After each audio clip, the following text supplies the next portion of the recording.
the majority of the fears that we have are not life or death fears. They're not those kind of fears. But through our imagination, we blow them out of proportion and we give them more power than they actually have or deserve, and we permit them to govern our lives. We permit them to determine how far we can stretch out on our dreams and discovering our stuff.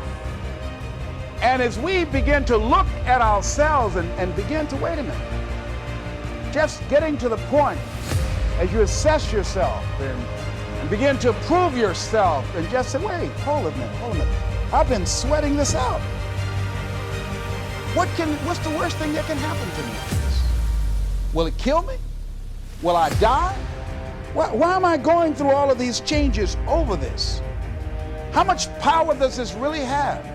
And am I the one that's feeding the power into it? See, a lot of times we allow ourselves to be fed and to be programmed into being afraid. I mean, you watch the news and read the newspaper, you'll be scared to come out the house.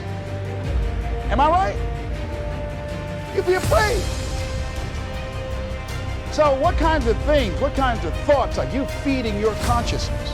What kind of things are you putting in your mind that will enable you to either move forward or to justify why you're staying where you are?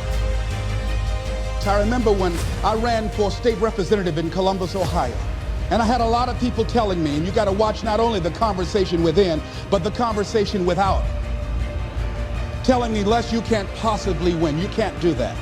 And I went down to the legislature and I saw myself. I knew what I wanted. I saw myself in the chair. I pointed out the chair that I wanted. I used to go and sit up in the galleries and watch the legislative process. I used to go to the committee meetings and listen to legislation being introduced. I learned how to write legislation, how to amend legislation. I started thinking like a legislator, got up every day dressing, thinking like that, selling myself on it, seeing myself in the legislature. Mr. Speaker, I'm the gentleman from the 29th House District. I'd like to introduce a bill. I went in the legislature, walked around. I had the experience of it. And when I ran and won against overwhelming odds, they were shocked. I won the election even before it was held because I was living it in my mind. You want to see yourself beyond your circumstances. You got a challenge, see yourself beyond your challenge. See yourself with the challenge already resolved. And knowing that all is well, seeing yourself in control and in charge of your destiny, being healthy and happy. The next thing is, it is important in the area of motivating yourself, it's important to know why you're doing it. Because that mind will say, why bother? Why go through all this? This is too hard. No, throw in the towel. It's not worth it. Has it ever said that to you before? Here's how you can handle that. Here's how you override that. Write down 5 reasons why you deserve it. Why do you deserve what you want? Why you? Why do you deserve it? What meaning and value will it bring to your life? What's so different about you that you deserve your goal or this goal? And when you write down those 5 reasons, when you have some down moments, and you're going to have them, when that conversation starts talking to you and it's going to talk to you, what you will do is you can pull that out and read it, and it will build you up. It will be your rod and your staff to comfort you through some challenging moments, because you're going to have some.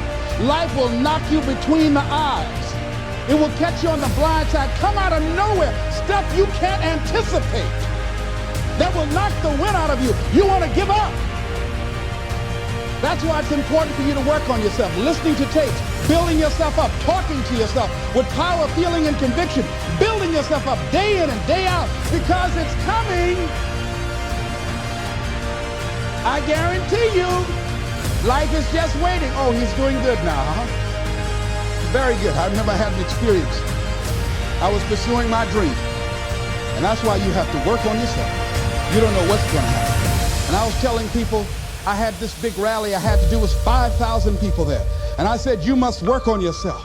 If you want a larger vision, you've got to empower yourself continuously, because life will catch you on the blind side.